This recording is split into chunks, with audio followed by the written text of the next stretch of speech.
योग सूत्र के अंदर महर्षि पतंजलि केवल उन्हीं बातों को बताते हैं जो सार्वभौमिक हो, सार्वकालिक हो और सार्वजनिक हो, साथ ही साथ जो तर्क तथ्य व प्रमाण संगत हो। योग सूत्र में कोई भी ऐसी बातें नहीं है जिन्हें हम प्रयोग करके न देख सकते हो। वस्तुतः यह ग्रंथ, यह शास्त्र अध्यात्म का विज्ञान है। अर्थात कोई भी आध्यात्मिक उन्नति, आध्यात्मिक प्रगति, आध्यात्मिक जागृति कैसे संभव हो सकता है, इसका विवेचन इस ग्रंथ में बताया गया है। आप लोगों ने सुने होंगे कि पहले हमारे पूर्वज, हमारे ऋषि मुनि एक लोक से दूसरे लोक में जाया करते थे। ऐसे ही एक दूसरे की मन की बातें बता दिया करते थे। एक जगह से अंतर्धान होकर दूसरे जगह पहुंच जाते थे। ऐसे ही अनेक पेड़ पौधों के विषय में, उसके द्वारा किस रोग की चिकित्सा संभव है या उस पौधे का प्रयोग हम किस चीज के लिए कर सकते हैं, ये सारी बातें बता देते थे। इतना ही नहीं, उन्होंने एक ग्रह से लेकर दूसरे ग्रह के बीच की दूरी क्या है, अलग अलग ग्रह की स्थिति क्या है, उस ग्रह के अंदर जीवन संभव है या नहीं, वहां पर अगर कोई जीव है तो किस तरह के जीव रहते हैं और वे जीव किस योनि से वहां पर पहुंचे हुए होते हैं। ढेर सारी बातें डिटेल में बताए रखी है। देखिए, हो सकता है उनके द्वारा बताई गई बातें हमें पूरी तरह से विश्वास न लगे, हमें ऐसा लगे कि ये बातें सच भी हो सकती है और गलत भी हो सकती है। थोड़ी देर के लिए ऐसा संदेह उत्पन्न भी हो जाए। लेकिन पृथ्वी के संदर्भ में ऋषियों ने जो भी बातें कही है, वे सारी की सारी बातें सच निकली है।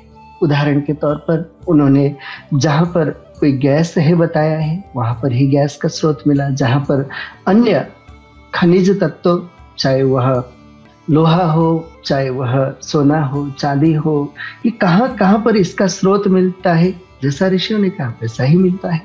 पानी की स्थिति कहाँ होगी, समुद्र के अंदर किस किस तरह के जीव जंतु पाए जाते हैं, या किस तरह के जानवर किस तरह के प्रदेश में पाए जाते हैं, किस तरह के पौधे किस तरह के प्रदेश में पाए जाते हैं, ये सारी बातें ऋषियों ने ग्रंथों के अंदर कही है, लिखी है। और उसको जब फील्ड में जाकर के देखते हैं तो एज इट इज देखने को मिलता है।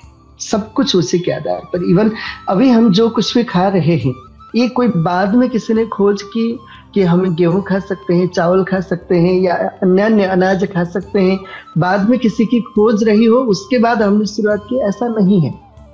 यह वेद के द्वारा ही उपदिष्ट है और बाद में वेदों को मानने वाले ऋषियों के द्वारा उपदिष्ट है। उन्होंने सारी बातें कही है और उसी का ही अनुपालन हम सब लोग हमेशा से करते आ रहे हैं। तो एक न्याय है जिसको बोलते हैं स्थाली पुला के न्याय। जैसे खाना पक गया या नहीं पक गया जानना है तो हम एक छोटा सा हिस्सा खाने का निकाल करके हाथ से मसल के देखते हैं। अगर उतना सा पोर्शन अगर पक गया है ऐसा हमें लगता है तो हम ये मान लेते हैं कि पूरा जो खाना है वो अच्छे से पक गया, हम ऐसा मान लेते हैं। या चावल के एक दाने को मसल करके देखते हैं, पता चला कि वो अच्छे से पका है तो पूरे प्रेशर कुकर का चावल या किसी भगोने का चावल पका हुआ है, ऐसा मान करके फिर हम उसको आग से उतार देते हैं, गैस आदि से उतार देते हैं। कहने का आशय कि ऋषियों के द्वारा बताई गई बातें, जो इस ग्रह लगाए अन्य ग्रहों के विषय में भी जो भी बातें हैं, वो बातें भी सभी सच है, ऐसा हम स्थाली पुलाक न्याय के द्वारा, क्योंकि पृथ्वी के विषय में जो भी बातें कही है उसके आधार पर हम ये कह सकते हैं कि सारी बातें सच है। लेकिन अब जब ये बात हम समझ लेते हैं कि ऋषियों की बातें सच है, तो फिर प्रश्न उठता है कि वे सारी चीजें अब क्यों नहीं हो पाती, क्यों हम वो चीज नहीं कर पाते। वस्तुतः ये सब चीजें न कर पाने के पीछे कुछ थ्योरीज इस धरती में प्रचलन में है। जैसे उदाहरण के तौर पर लोग ये कह देते हैं कि ये तो सब उन युगों में हुआ करता था, ये सब जो है कली युग में संभव नहीं है। सत्य त्रेता द्वापर युग में ये संभव हो सकता था, अब नहीं हो सकता। ये थ्योरी फैला दिया गया, हमारे मस्तिष्क में ये थ्योरी बैठ गई। दूसरी थ्योरी कि ये तो केवल उन लोगों के लिए ही संभव है जिनका हृदय बहुत शुद्ध हो, अन्य लोगों के लिए नहीं है। ये दूसरी थ्योरी फैला दी गई। व्यक्ति सोचता है कि अच्छा, एक तो हम कलयुग में है, चलो फिर तो हमारे लिए संभव ही नहीं। पहले थ्योरी के आधार पर व्यक्ति ये सोच के बैठ जाता है। दूसरे थ्योरी के आधार पर व्यक्ति ये सोचता है कि चलो हमारा हृदय शायद इतना शुद्ध नहीं होगा, क्योंकि हर व्यक्ति अपने विषय में मूल्यांकन कर लेता है कि हर व्यक्ति को पता है कि मेरे अंदर काम, क्रोध, लोभ, मोह, मद, मात्सर्य उत्पन्न हो रहा है, इसलिए वो सोचता है कि शायद अभी मेरे लिए संभव नहीं है। ये दूसरे थ्योरी के आधार पर। तीसरी थ्योरी उसके सामने रख दी जाती है कि ये तो बहुत बड़े तपस्वी जो होंगे उनके लिए ही संभव है, उसके बिना नहीं हो सकता। अब ये तीसरी थ्योरी में भी वो सोचता है कि उसका सारा समय तो कुछ कमाने में, घर गृहस्थ चलाने में उसमें निकल रहा है, वो जानता है कि मैं इतना कोई बड़ा तपस्वी नहीं हूँ, इसलिए ये शायद संभव नहीं है। अब तीसरी थ्योरी के आधार पर भी अब ये नहीं हो सकता, ये बात को और दृढ़ कर लेता है। चौथी थ्योरी उसके सामने रख दी जाती है कि ये सारी चीजें तभी हो सकती है जब भगवान की कृपा हो हमारे ऊपर, गुरु की कृपा हो। अब या तो गुरु की सेवा करनी पड़ेगी, उस चक्कर में पड़े रहो, गुरु कब कृपा करेंगे और तब जाकर के ये चीजें आ जाए, या दूसरा भगवान की कृपा, उसके लिए हम अलग अलग मठ मंदिर आदि में बस अपनी हाजिरी देते रहेंगे, शायद उसमें कुछ हो जाए। तो व्यक्ति सोचता है कि शायद अभी मेरी जो है पूजा पाठ में कुछ कमी आ गई होगी, संभवतः अभी मैं ठीक से पाठ नहीं कर रहा होगा, मेरा जप आदि कम हो रहा होगा, इसलिए नहीं हो पा रहा है, ऐसा सोच करके और वो लगा रहता है। तो ये चौथे थ्योरी के आधार पर ऐसा होता है। तो आत्मीय स्वजनों, जबकि ये सारी बातें अर्ध सत्य है, हो सकता है आंशिक रूप में ये भी सत्य हो, लेकिन इसको पूरी तरह से सत्य मानना भ्रमपूर्ण है, क्योंकि ऋषियों ने जो कुछ भी बातें कही है वो सारी की सारी बातें साइंस एंड टेक्नोलॉजी है, वैदिक साइंस एंड टेक्नोलॉजी है, ठीक है ना। जैसे कई लोग ये मानते हैं कि चंद्रमा की पूजा करेंगे और पूजा करते रहेंगे और तब जाकर के चंद्रमा की कृपा होगी, वो भी एक भगवान है, ऐसा मानने वाले लोग भी हैं। और साइंस ने जो है इसके ऊपर खोज कार्य प्रारंभ किया और करते करते 1979 में ही चंद्रमा पे इंसान पहुंच चुका है ना। तब जब इंटरनेट का इतना विकास भी नहीं हुआ था, टेक्नोलॉजी इतने, अभी जो मॉडर्न टेक्नोलॉजी है इतने डेवलप भी नहीं हुई थी, उसके बावजूद भी इंसान तब पहुंच करके तब की फोटोग्राफी सब इस धरती पर भेज चुका है, 50 वर्ष लगभग पूर्व।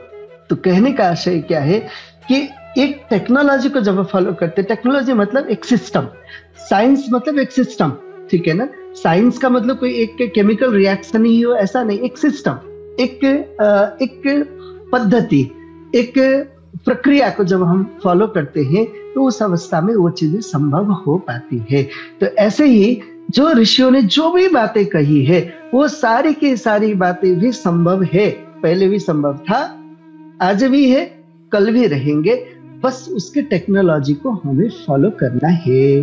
और ये सारी चीजें पहले तो संभव थी, अब नहीं, ऐसा नहीं, पहले थी तो अभी भी होंगी, क्योंकि ऋषियों की बातें किसी एक काल के लिए ही नहीं है, किसी एक युग के लिए नहीं है, किसी एक तरह के व्यक्ति विशेष के लिए नहीं, सार्वभौमिक, सार्वकालिक, सार्वजनिक है। इस बात को हमें मान करके जब हम इस साइंस एंड टेक्नोलॉजी को जानने के लिए यत्न करते हैं तो निश्चित रूप में हमें बड़ी बड़ी सफलता मिलती है। और ऋषिपथ इंटरनेशनल फाउंडेशन मुख्य रूप में यही कार्य कर रहा है। हमारे 3 कार्य मुख्य रूप में है। एक, पहला कार्य एक्सप्लोरेशन का है, दूसरा कार्य प्रिजर्वेशन का है और तीसरा कार्य प्रोपोगेशन का है। तो एक्सप्लोरेशन में हम यही चीज जानने की कोशिश कर रहे हैं कि जो वैदिक साइंस एंड टेक्नोलॉजी को डेवलप करने के लिए, उसके बेस को बनाने के लिए किन किन चीजों की आवश्यकता है, उनको हम जमा करने में लग रहे हैं।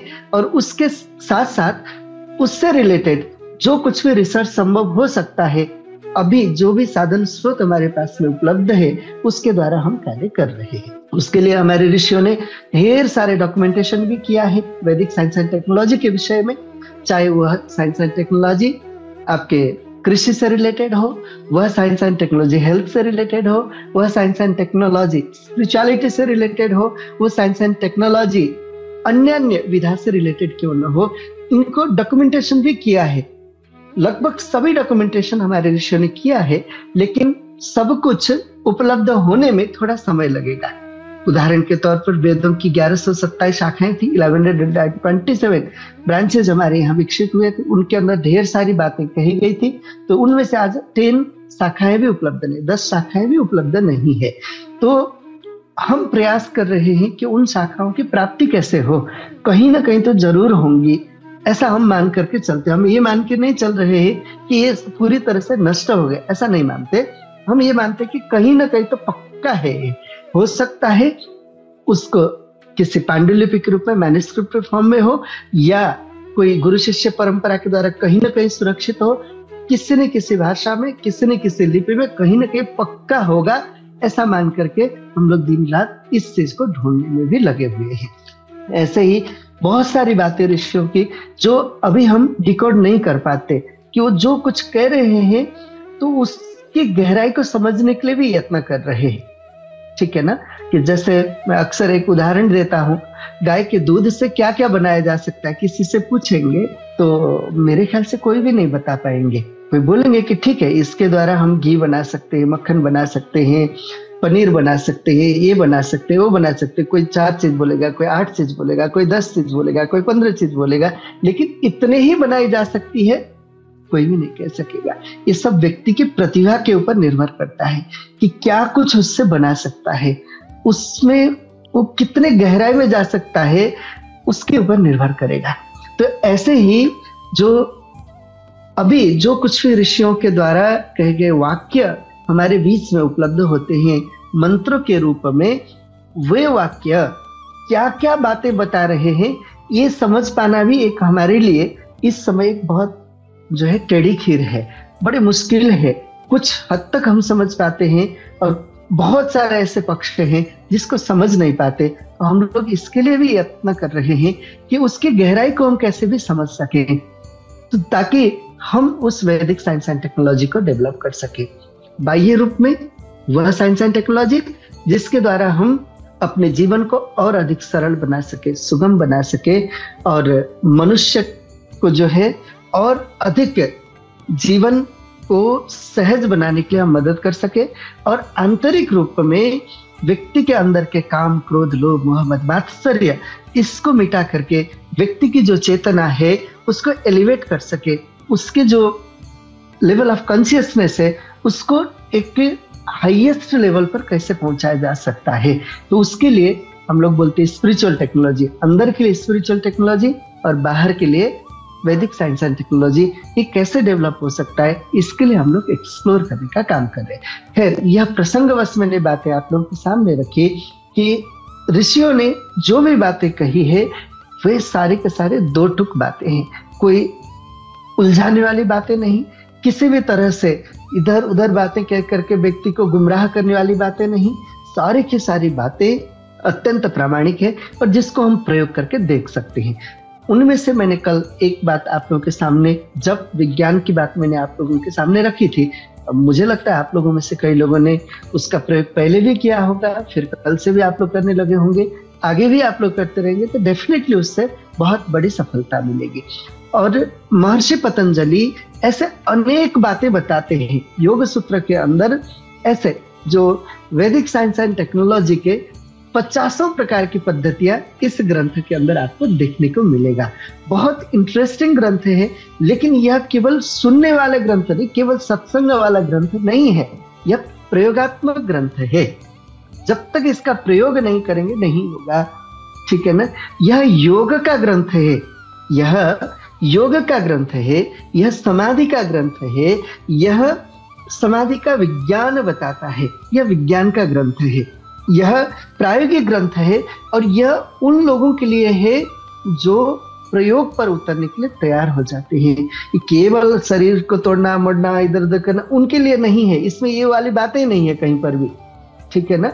वो अलग पार्ट है, हठ योग आदि का पार्ट है, ये पूरी तरह से प्रयोग का है, एक विज्ञान का ग्रंथ है, बल्कि यह अध्यात्म का महाविज्ञान है।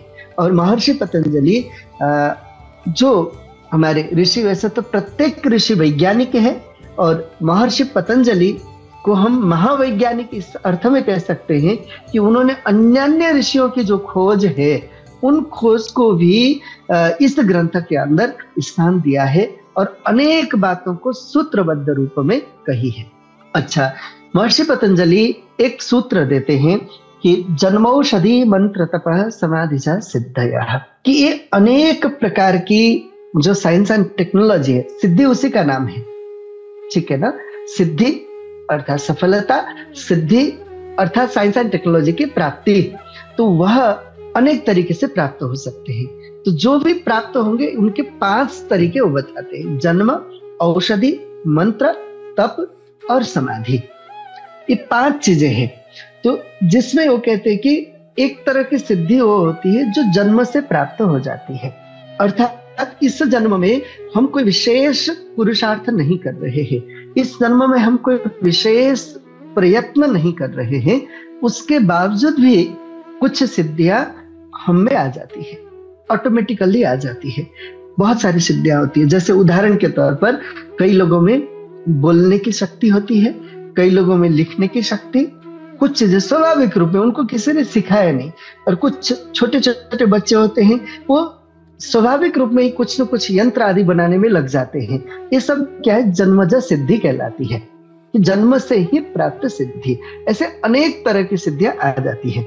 वस्तुतः ये जो जन्म से प्राप्त होने वाली सिद्धि है, वह अब जो है इसको भी ऐसा न माने कि कोई ये ईश्वर की कोई विशेष कृपा है उस व्यक्ति के ऊपर, ऐसा नहीं मानना। हाँ, ईश्वर की कृपा को हम मान सकते हैं कि इस अर्थ में कि ईश्वर की कृपा यह है कि वह अपने न्याय व्यवस्था को अटल बनाए रखता ही, ये उसकी कृपा है।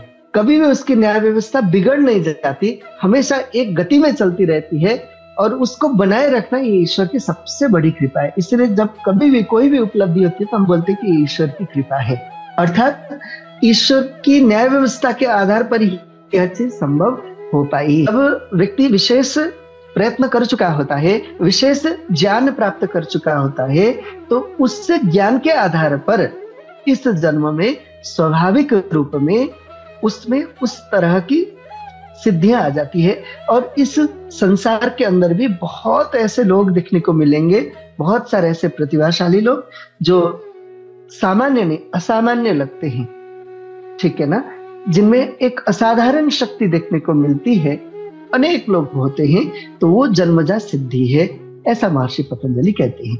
दूसरी सिद्धि वो कहते हैं औषधिजा सिद्धि, अर्थात जो औषधि के प्रयोग से प्राप्त विशेष शारीरिक व मानसिक सामर्थ्य को औषधिजा सिद्धि कहते हैं, कि कोई भी औषधि का प्रयोग करने से भी हम अनेक प्रकार के सामर्थ्य प्राप्त कर सकते हैं, शारीरिक और मानसिक। आप लोग देख सकते हैं आज विज्ञान ने भी इसके ऊपर, मॉडर्न मेडिकल साइंस ने भी इसके ऊपर बहुत सारी सफलता प्राप्त की है, कि कई सारे ऐसे बीमारियां जिसमें कोई दवाई वो देते हैं, उसके द्वारा फिर वो चीज ठीक हो जाती है, तो वो भी एक हिसाब से सिद्धि है। ऐसे अनेक प्रकार की जो दवाइयों का प्रयोग है, हमारे ऋषियों ने आयुर्वेद के अनेक ग्रंथों के अंदर कहे हैं। और आयुर्वेद के अंदर 70 से अधिक प्रकार के संहिता ग्रंथ है।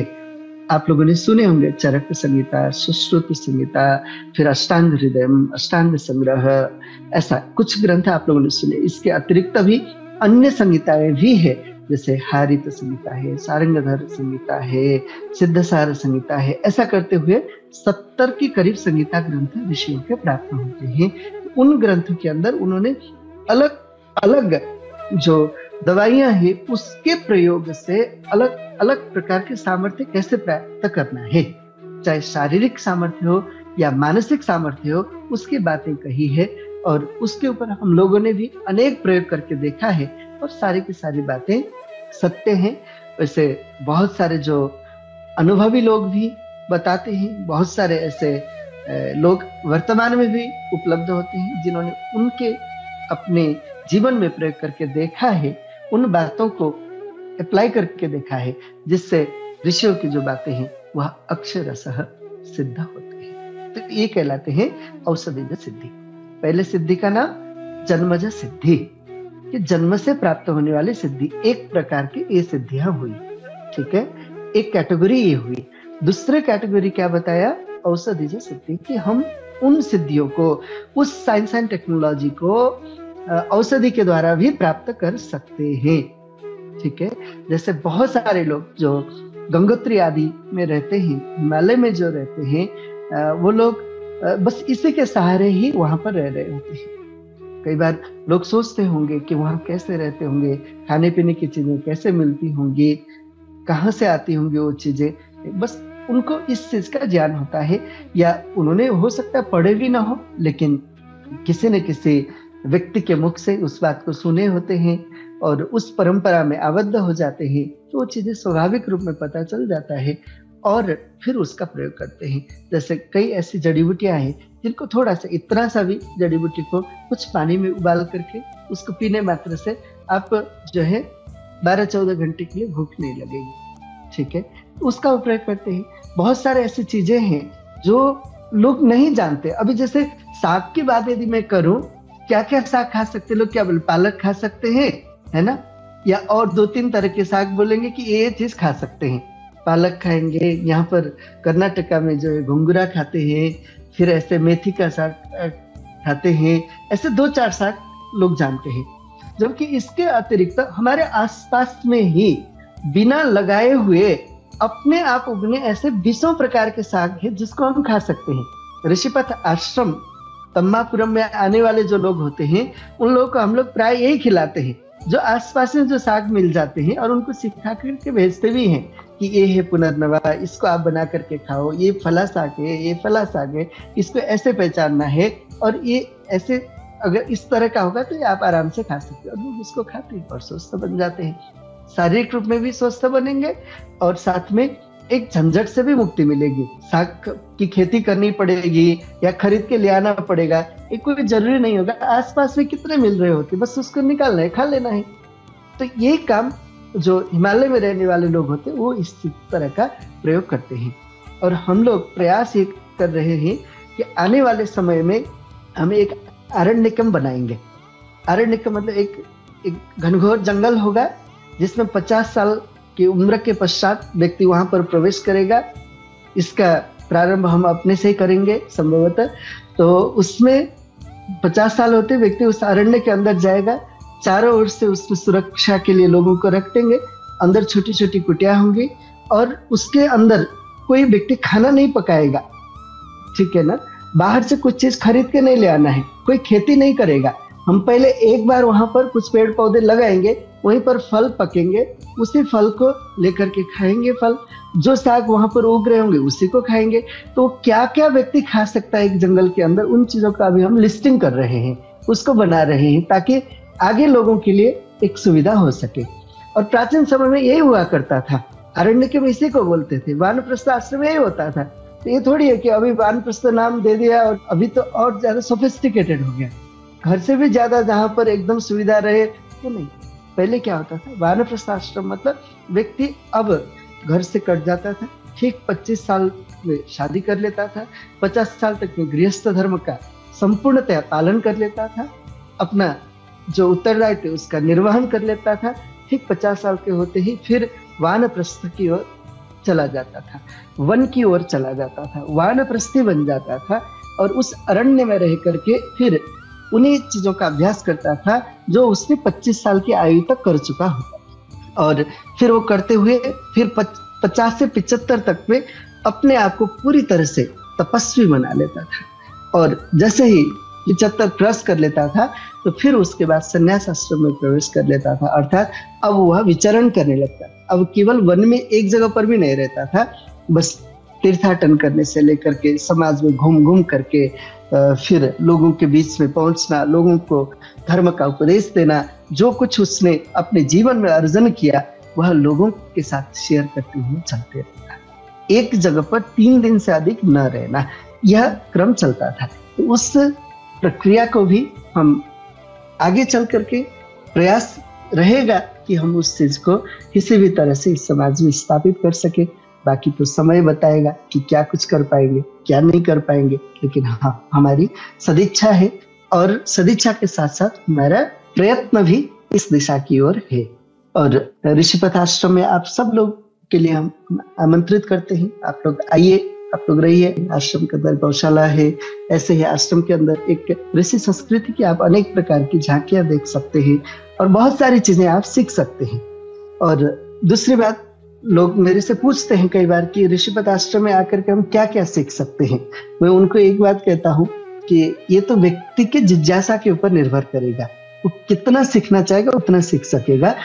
हमारा कमिटमेंट एक चीज का है कि हम व्यक्ति को गलत चीज नहीं सिखाएंगे, ये हमारा कमिटमेंट है।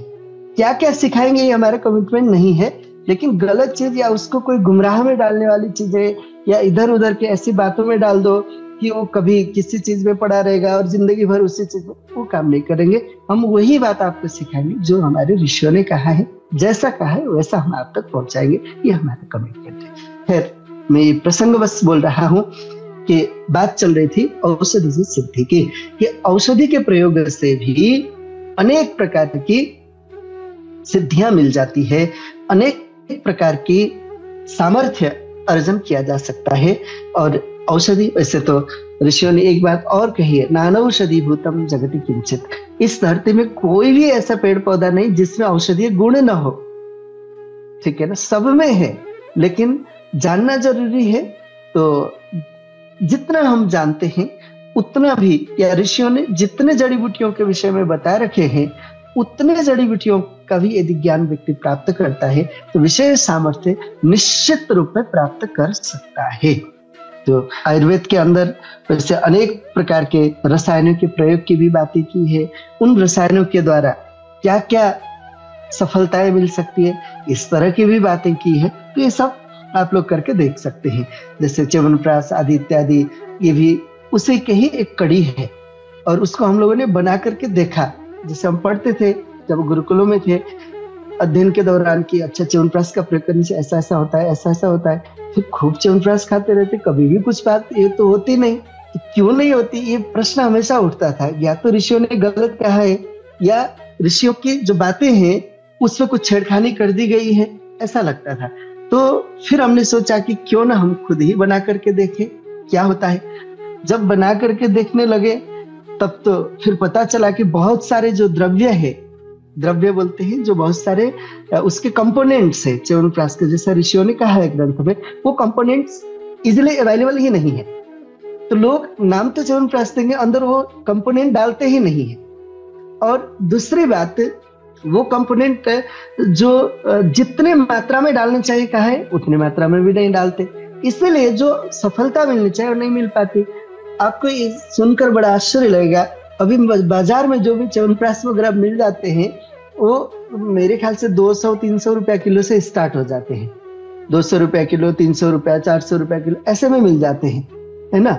और हमने एक एक जड़ी बूटी को एकत्रित करके जब हमने बनाया तो उसमें यदि व्यक्ति के परिश्रम को छोड़ दिया जाए, केवल जिन जड़ी बूटियों का मूल्य है उस मूल्य में 1100 रुपया पड़ता है। आप सोचिए कि कैसे 200 रुपया में व्यक्ति दे सकता है च्यवनप्राश बना करके, है ना। ठीक है, मान लेते हैं कि लेबर कॉस्ट कम पड़ेगा, बहुत ज्यादा क्वांटिटी में बनाते हैं तो, लेकिन जो मटेरियल कॉस्ट होता है वो तो उतना ही पड़ना है। मानते हैं कि 1-2%, 3% ऊपर नीचे हो जाएगा, लेकिन इतना अंतर तो कभी भी नहीं आ सकता। ऐसे घी के विषय में है कि 1 केजी घी बनाने के लिए हम लोगों ने तो खुद बना करके देखा है, हम बनाते हैं अपने आश्रम में कि 1 केजी गोघृत तैयार करने के लिए 30 केजी दूध लगता है। तो 30 केजी दूध का मूल्य कितना होगा आप लगा लो। मान लीजिए कम से कम सस्ते से सस्ते दूध भी कहीं गाँव एरिया में जाएंगे 40 रुपया किलो मान लेते हैं, तो भी कितना होगा, 1200 रुपया तो दूध का मूल्य हो गया। फिर उसको गर्म करने का चार्ज कितना लगेगा, जमाना पड़ेगा, फिर उसको मथने का चार्ज, इलेक्ट्रिसिटी का चार्ज, पैकेजिंग का चार्ज, कितने रुपया पड़ता होगा। और 400-500 रुपया किलो में घी कहां से मिलेगा। तो वो सारी चीजें ऐसे ही मतलब चल रहा है। तो हम उन बातों को देख करके हम ऋषियों के प्रति अश्रद्धा करने लगते हैं कि ऋषियों ने ऐसा कहा है लेकिन ये क्यों नहीं होता। जैसे उदाहरण के तौर पर आपको खांसी हो रही हो, सीधा सीधा कुछ भी करने की जरूरत नहीं। दूध में आप 1 चम्मच घृत डाल करके पीने के लिए शुरू कर दीजिए, आपकी खांसी ठीक हो जाएगी। व्यक्ति बोलते होता ही नहीं, होता इसलिए नहीं कि उसका ठीक से प्रयोग नहीं, घृत ठीक नहीं है या दूध ठीक नहीं है, इसलिए नहीं हो पाता। अगर उस चीज को सही कर दिया जाए तो डेफिनेटली ऋषियों की बातें 100% सही सिद्ध होती है। ऋषियों की एक भी बात मिथ्या नहीं होती, क्योंकि ऋषियों को न तो कुछ कमाना था, न उनको कोई ब्रांडिंग करना था, कुछ भी नहीं करना था। बस करुणा के वशीभूत होकर के सबके प्रति अपने हृदय में अपार कृतज्ञता का भाव जागृत करके उन्होंने उस रहस्य को केवल खोल दिया। तो बंधुओं, कहने का आशय यह है कि व्यक्ति यदि ऋषियों की बातों को यदि 100% पालन करता है तो निश्चित रूप में वह सफलता मिलती है। तो मैंने जड़ी बूटी के संदर्भ में भी बातें कही कि जैसा जिन जिन जड़ी बूटियों का प्रयोग करने से जो जो सफलता मिलती है, जैसा बताया है वो डेफिनेटली मिलता है, 100% मिलता है। आप प्रयोग करके देख सकते हैं कोई सी भी चीजें, बस शर्त इतना है कि जैसा ऋषियों ने कहा वैसा करना पड़ेगा। तो ऐसे ही तीसरे प्रकार की जो सिद्धि बताते महर्षि पतंजलि, मंत्रज सिद्धि, मंत्र के द्वारा प्राप्त होने वाले सिद्धि। मंत्र कहते हैं विचार को। जैसे हम लोग कई बार बोलते हैं ना, कोई व्यक्ति कोई बेहतरीन बात हमें बता देता है, हम समस्या में होते हैं या कभी जीवन में आगे बढ़ने के लिए सोच रहे होते हैं और कोई व्यक्ति कोई विशेष बात बता देता है तो हम कहते हैं कि आपने तो मेरे को मंत्र दे दिया। मंत्र मतलब विचार, ठीक है ना। ऐसा विचार जिसको बार बार दोहराने से, अर्थात ऐसा विचार जिस पर लगातार चिंतन करने से व्यक्ति की उन्नति होती है।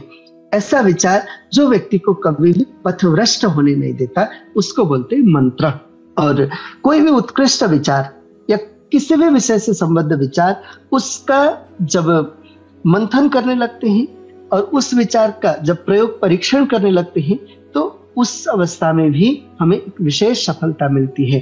पदार्थ विज्ञान द्वारा नित्य जो नए नए आविष्कार हो रहे हैं वो सारे के सारे मंत्रज सिद्धि है, क्योंकि उसमें भी कोई एक विचार लेते हैं और उस विचार पर निरंतर कार्य करते रहते हैं, निरंतर प्रयोग परीक्षण करते रहते हैं और अंततः एक सफलता मिलती है, तो वह मंत्रज सिद्धि कहलाती है। तो ऐसे मंत्रज सिद्धि के जो उदाहरण है हम समाज में भी बहुत सारे देख सकते हैं। कोई व्यक्ति किसी विचार को लेकर के चल रहा है, उस विचार के द्वारा ही वह एक सफलता प्राप्त करता है। कोई दूसरे तरह के विचार लेकर चलता है, उस क्षेत्र में सफलता प्राप्त करता है, ये देखने को मिलता है। चौथा वो कहते हैं जन्मौषधि मंत्र तप समाधिजा सिद्ध, तपजा सिद्धि। इसको तप के द्वारा प्राप्त होने वाला सिद्धि, इसी को तपोजा सिद्धि भी कहते हैं। कि जैसे तप का मतलब होता है, वैसे तो तपो द्वंद्व सहनम, द्वंद्वों का सहन करना।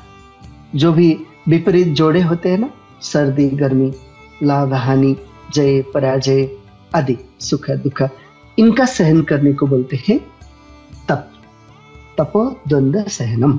लेकिन यहाँ पर एक बात ध्यान में रखनी है कि एक व्यक्ति जो मजदूरी कर रहा है वह भी तो इस चीज का सहन कर रहा है, तो क्या वह तप कर रहा है? वो तपस्वी नहीं। अब जैसे बहुत सारे लोग अपने अपने घर गृहस्थी को चलाने के लिए, अपने जीवन को आगे बढ़ाने के लिए भी वो सहन कर रहे, बहुत सारी चीजें, बहुत परिश्रम कर रहे, है ना।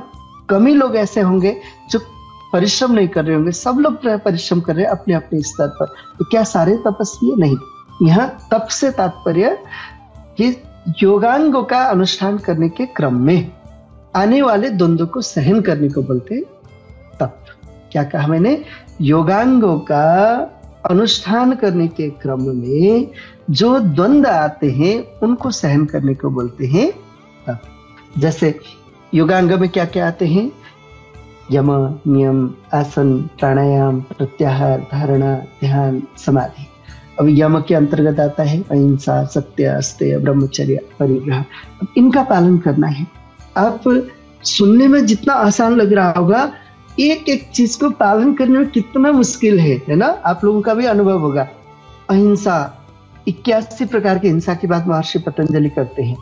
मोटे तौर पर कहूं तो कायिक हिंसा, शरीर के द्वारा होने वाली हिंसा, किसी को मारना, चाहे हाथ से पीटना हो जान से मारना वो तो हिंसा है ही, हाथ से पीटना भी वह भी हिंसा है।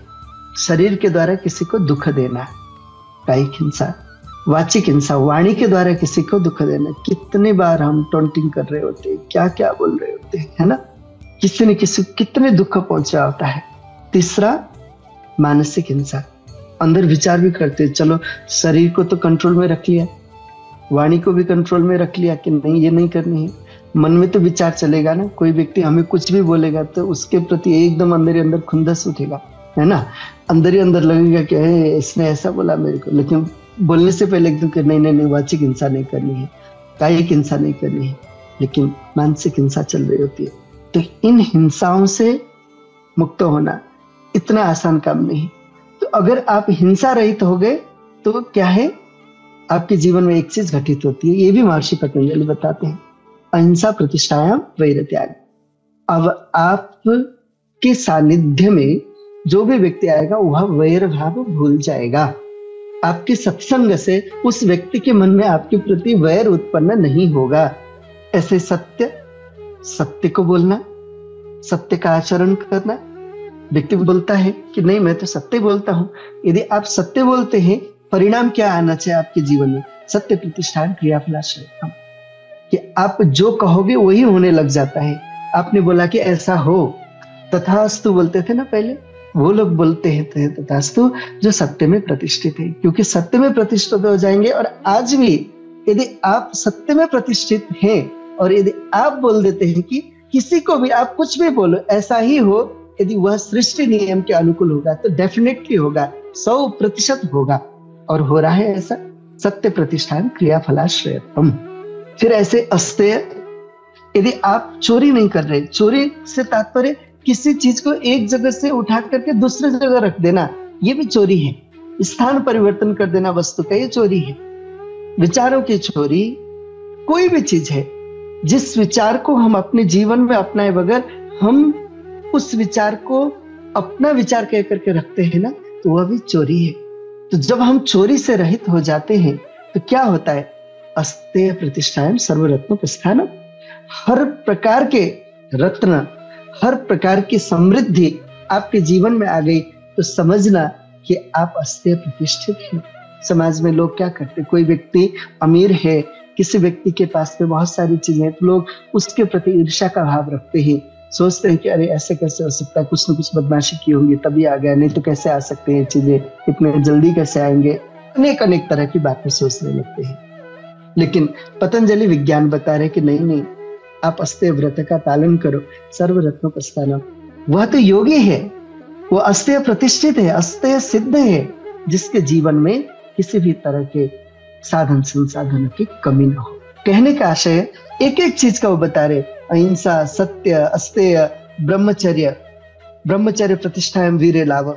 जिस व्यक्ति में लगातार उत्साह हो, जिस व्यक्ति में एक पल के लिए भी ऊर्जा की कमी ना हो, हमेशा क्रियाशील रहता हो, हमेशा आनंदित रहता हो, वो ब्रह्मचारी है। अगर व्यक्ति में ऐसा नहीं है, थकित रहता है, परेशान रहता है, व्यक्ति ऊर्जाहीन रहता है, ऊर्जावान नहीं है, व्यक्ति 18 घंटे काम नहीं कर पा रहा है, तो इसका अर्थ क्या है, ब्रह्मचारी नहीं है, ब्रह्मचर्य में स्थित नहीं है। ये मैं नहीं कह रहा, महर्षि पतंजलि कह रहे हैं। अहिंसा, सत्य, अस्तेय, ब्रह्मचर्य। फिर ऐसे अपरिग्रह, एकदम बता देते कि अपरिग्रह स्थैर्य जन्म कथनता संबोध। आपको जन्म विषय जो जिज्ञासा है, मैं कौन हूं, मैं कौन था, जन्म विषय जो भी जिज्ञासा आपके मन में उत्पन्न हो रही है और उसका समाधान आपको मिल रहा है, इसमें आएगा, इसका डिटेल में वर्णन है योग सूत्र के अंदर। ये चीज अगर आपके जीवन में आ जाती है तो आपका अब अपरिग्रह अर्थात एक ऐसा जीवन जो जिसको जितना चाहिए उतना ही रखना, कितना मुश्किल काम होगा। आप सोचो ना, एक व्यक्ति एक जगह से दूसरी जगह कहीं जा रहा है तो भी वो भर भर करके इतने सामान ढोते जाता है, क्या बताएंगे, है ना। तो हम लोगों ने तो एक सिद्धांत बनाया है, अपने पूज्य माता जी ने हमें एक सूत्र दिया है कि अपने लिए अपरिग्रह और सस्ता के लिए परिग्रह। हमें अपने को कम से कम चीजों में जीने का अभ्यास करना है। इतना अभ्यास होते क्या होता है, ये पतंजलि कह रहे हैं कि जन्म कथनता संबोधा। आपको अनेक जन्मों का ज्ञान भी होने लग जाता है। इसके विषय में भी आता है, पूर्व जाति ज्ञान कैसे हो जाता है, पीछे के जन्मों का ज्ञान कैसे हो जाता है, ये बातें भी इसमें आगे उन्होंने कहा है। और जन्म विषय जो अनेक जिज्ञासाएं हैं वो उत्पन्न होने लग जाती है। आम लोगों में ये भाव ही नहीं उठता, ये प्रश्न ही नहीं उठते। प्रश्न ही नहीं है तो उत्तर कहां से मिलेगा? उत्तर का वैल्यू तब होगा जब उसके मन में प्रश्न होगा ना। जिसके मन में योग सूत्र को जानने की, समझने की प्यास हो, तड़प हो, उसको योग सूत्र सुनने को मिलेगा, तब तो उसको आनंद आ जाएगा ना। जिसमें वो भाव ही नहीं, उसको हम पकड़ करके ले आकर के बिठाएंगे तो उसको उस चीज की कीमत समझ में नहीं आएंगी ना। तो कहने का आशय यह है कि तप कहते हैं कि इन योगांगों का, जो अहिंसा, सत्य, अस्तेय, ब्रह्मचर्य, परिग्रह, शौच, संतोष, तप, स्वाध्याय, ईश्वर प्रणिधान से लेकर के आसन, प्राणायाम, प्रत्याहार, धारणा, ध्यान, समाधि आदि, इनका पालन करने के क्रम में जो भी द्वंद्व उत्पन्न हो रहा हो, उन द्वंद्वों को सहन करना, चाहे वो मानसिक रूप में हो या बाह्य रूप में हो, परिस्थिति जन्य हो या मनस्थिति जन्य हो, उन सब के प्रति समत्व में रहना, उसको बोलते हैं तप। और उस तप का पालन करने से जो सिद्धि मिल जाती है, जो सफलता मिल जाती है, उसको बोलते हैं तपोजा सिद्धि। जैसे मैंने बताया कि अपरिग्रह का पालन करने से क्या सिद्धि मिल जाती है, अहिंसा का पालन करने से क्या सिद्धि मिल जाती है, ये तप के द्वारा, तप करने के क्रम में ही मिलने वाली सिद्धियां हैं ये सारे के सारे। और अब अगला बताते हैं वो समाधिजा सिद्धि। अब समाधि से उत्पन्न होने वाली सिद्धि, तो समाधि से उत्पन्न होने वाली सिद्धि करीब करीब 49 प्रकार की सिद्धियां मोटे तौर पर महर्षि पतंजलि ने योग सूत्र के अंदर बताई। 49 टाइप्स के हैं, इससे उससे भी ज्यादा भी हम उसको कर सकते हैं। कुछ सिद्धि को यदि हम 2-3 भाग में विभाजन करते हैं तो 60 प्लस में चला जाता है, नहीं तो मोटे तौर पर 49 टाइप्स में देखने को मिलता है। उन सिद्धियों की चर्चा उन्होंने डिटेल में की है। और वो समाधि से मिलने वाली सिद्धि है, अर्थात वह संयम जन्य सिद्धियां है। उसमें धारणा, ध्यान और समाधि, इन तीनों का जब हम प्रयोग करते हैं उसके द्वारा मिलने वाली सिद्धि है। और ये सिद्धि सबसे महत्वपूर्ण सिद्धि भी माना गया है, क्योंकि जो समाधि से मिलने वाली सिद्धि होती है उसमें अविद्यारूप वासनाओं का अभाव हो जाता है। जो अन्य सिद्धियां होती है जैसे जन्मजा सिद्धि, उसमें सिद्धि तो मिल रही है लेकिन उसमें वासना रूप क्लेश रहेगा ही रहेगा, अविद्या रहेगी, है ना, वासना रूप संस्कार वहां पर बना रहेगा। इसीलिए वह सिद्धि उससे महत्वपूर्ण हो गया समाधिजा सिद्धि। ऐसे ही औषधि के द्वारा मिलने वाली सिद्धि हो या मंत्र के द्वारा मिलने वाली सिद्धि हो या तप के द्वारा मिलने वाली सिद्धि हो, उन सब सिद्धियों में आपका अविद्या बची रहती है, अविद्या शेष रहता है। लेकिन जो सिद्धि समाधि के द्वारा प्राप्त होती है उस सिद्धि में किसी भी तरह के अविद्या नहीं रहती। तो उस सिद्धि को प्राप्त करने के लिए प्रयास करना है, लेकिन उस सिद्धि को प्राप्त करने के लिए आपको धारणा, ध्यान और समाधि, ये तीन का विशेष प्रयोग, जिसको हम योग की भाषा में संयम कहते हैं, तो उसमें उसको प्रयोग करना पड़ता है। और इसको प्रयोग करने से अलग अलग चीजें बताई गई। जैसे एक उदाहरण के तौर पर मैं आपको बता देता हूँ। जैसे कई बार व्यक्ति को लगता है ना, हमारे ऋषियों के यहाँ बैठे बैठे सारे ब्रह्मांड का, सारे भुवन का ज्ञान कैसे हुआ होगा। तो महर्षि पतंजलि कहते हैं कि भुवन ज्ञानम सूर्य संयमात्। सूर्य है शरीरस्थ सूर्य में अर्थात प्राण में, इसको सूर्य नाड़ी में भी कह सकते हैं, जैसे मुख्य रूप में प्राण में कहेंगे।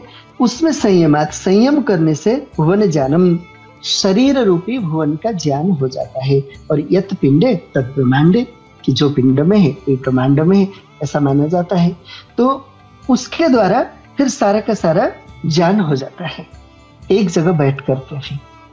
लेकिन आपको सूर्य में संयम करने की विधि सीखना है। तो ये सूर्य बाहर के सूर्य नहीं है, तो यह सूर्य अंतस्थ है, क्योंकि जो भी संयम है वह आंतरिक होता है, बाह्य नहीं होता।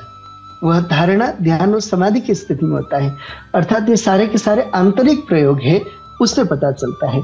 जैसे बताया गया कि चंद्रे तारा भी हो ज्ञानम, चंद्र में, चंद्र वैसे मन के लिए भी चंद्र शब्द का प्रयोग करते हैं।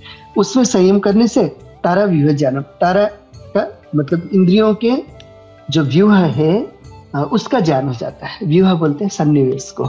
जो तारा से तात्पर्य इंद्रिय है, तो उन इंद्रियों की शक्ति आदि के विषय में, उनके सामर्थ्य आदि के विषय में पूरी तरह से ज्ञान हो जाता है। ऐसे ही ध्रुवे तद्गति ज्ञानम, स्थिर मन में जब मन पहले स्थिर करें, उसमें संयम करते हैं, तो तद्गति ज्ञानम, उन इंद्रियों की गति का ज्ञान हो जाता है। पतंजलि इतना ही कहते हैं। इसको कैसे करना है ये महर्षि व्यास कहते हैं, और अन्य ऋषियों ने इसको थोड़ा सा खोला है, और कुछ बातें अभी भी सीक्रेट के तौर पर रखा गया है। ऋषिपद से प्रकाशित योग सूत्र है, उसमें एक एक चीज को हम लोगों ने ये कोशिश की है कि जो ऋषि ने जैसा कहा है उसको एज इट इज कैसे लिखें। जैसे ध्रुवे तद्गति जानम, मैं अभी उसी पुस्तक को पकड़ करके बात कर रहा हूँ। तो ध्रुवे तद्गति जानम, ध्रुवे मतलब स्थिर, यहाँ पर ध्रुव शब्द से तात्पर्य मन को लिया गया है, ऐसा हमें लगा। अनेक ऋषियों के जो भाष्य है उसके आधार पर इसका अर्थ हमने मन ग्रहण किया, तो हमने इस मन को एक अलग ब्रैकेट के अंदर डाल दिया ताकि व्यक्ति को ये पता चले कि यह शब्द हमने लिया है। महर्षि पतंजलि मन करके नहीं लिख रहे हैं, वो तो ध्रुवे तद्गति ज्ञानम बस इतना लिख रहे हैं। ध्रुवे मतलब स्थिर, अब मन हमने लिखा तो मन को हमने अलग ब्रैकेट में डाल दिया। स्थिर मन में संयम करने से, अब ये भी हमने अपनी ओर से जोड़ा, तो उसको जो भी शब्द हम अपनी ओर से जोड़ रहे हैं उसको एक अलग ब्रैकेट के अंदर डालते जा रहे हैं। तद्गति ज्ञानम ये पतंजलि का शब्द हुआ, तो उनकी गति का ज्ञान हो जाता है। तो उनसे तात्पर्य क्या है, अब ये भी पतंजलि नहीं कह रहे, तो हमने इसको प्रसंग के आधार पर देखा, तो उन इंद्रियों की गति का ज्ञान फिर हो जाता है। ये हो जाता है, हमने अपनी ओर से बात पूर्ति करने के लिए ये शब्द जोड़ा, तो इस तरह से इन चीजों को डाला है। ऐसे ही नाभि चक्र काय व्यूह ज्ञानम, कि नाभि चक्र में संयम करने से काय व्यूह ज्ञानम, शरीर के व्यूह का अर्थात उसकी स्थिति क्रम का ज्ञान हो जाता है। ऋषियों ने कैसे कहा होगा कि हमारा शरीर वात पित्त कफ से बना हुआ है, शरीर में कितने हड्डियां हैं, कितने खून है, कितने छिद्र है ना, कितने बाल होते हैं अधिकतम, इस सारी बातें ऋषियों ने कही है। ये तो बाद में मॉडर्न एनाटॉमी फिजियोलॉजी को पढ़ने वाले लोगों ने फिर उसको मिलान करके देखा कि हाँ ये तो बात सही है, इसलिए वो फादर ऑफ सर्जरी करके किसको बोलते हैं, महर्षि सुश्रुत को बोल देते हैं, है ना। क्यों? क्योंकि उन्होंने देखा कि तो वही बातें जो सुश्रुत कह रहे हैं, ठीक है ना। तो कहने का आशय यह है कि ऋषियों ने एक एक चीज को बहुत डिटेल में कही है। ऐसे ही कंठकुपेक्षुत पिपासा निवृत्ति, भूख और प्यास की निवृत्ति कैसे हो, बिना खाना खाए हुए भूख और प्यास से कैसे बचा जा सकता है, क्या तरीका हो सकता है। वो कहते हैं कि कंठकूप में संयम करने से शुद्ध पिपासा निवृत्ति, भूख और प्यास की निवृत्ति हो जाती है। अब कैसे संयम करना है, तो इसमें आपको धारणा, ध्यान और समाधि की प्रक्रिया को सीखनी पड़ेगी। यह सीखना बहुत जरूरी है और यह गुरुमुख से ही सीखा जा सकता है, ठीक है। और प्रैक्टिस से सीखा जा सकता है। कुछ इसके लिए ऐसा नहीं कि आपको वर्षों वर्षों तक किसी के जो है उसमें रहना पड़े, ऐसा नहीं। आपको उसका अध्ययन करना है और उस प्रक्रिया को सीखनी है। एक बार आप उस चीज को सीख लेते हैं तो आप कर सकते हैं, ठीक है। तो इस तरह से महर्षि पतंजलि सिद्धि अलग अलग प्रकार से जो प्राप्त होने की बात करते हैं, उसमें आज मुख्य रूप में मैंने आप लोगों के सामने महर्षि पतंजलि प्रदत्त जो सूत्र है जन्मौषधि मंत्र तप समाधि जा सिद्ध है, उस सूत्र को आप लोगों के सामने रखा और इस बात की व्याख्या की कि जो सिद्धि होती है जन्म, औषधि, मंत्र, तप और समाधि, इन 5 माध्यम से उत्पन्न होने वाली होती है। अर्थात जितने भी सिद्धियां होती है इनको 5 भागों में वर्गीकृत किया जा सकता है। और ये सिद्धियां कोई केवल कृपा से मिलने वाली हो या ये सिद्धियां केवल किसी सत्य युग में मिलता हो, त्रेता द्वापर में मिलता हो, अभी नहीं मिल सकता, ऐसा नहीं है। जो मैंने 4-5 तरह की थ्योरी की बात प्रारंभ में कही थी, उन थ्योरी के चलते हुए हम एकदम इन चीजों से पीछे हट देते हैं, प्रयोग से पीछे हट जाते हैं, जिसके चलते हमारे लिए ये चीजें बहुत बड़ी होती है, जबकि ऐसा नहीं है।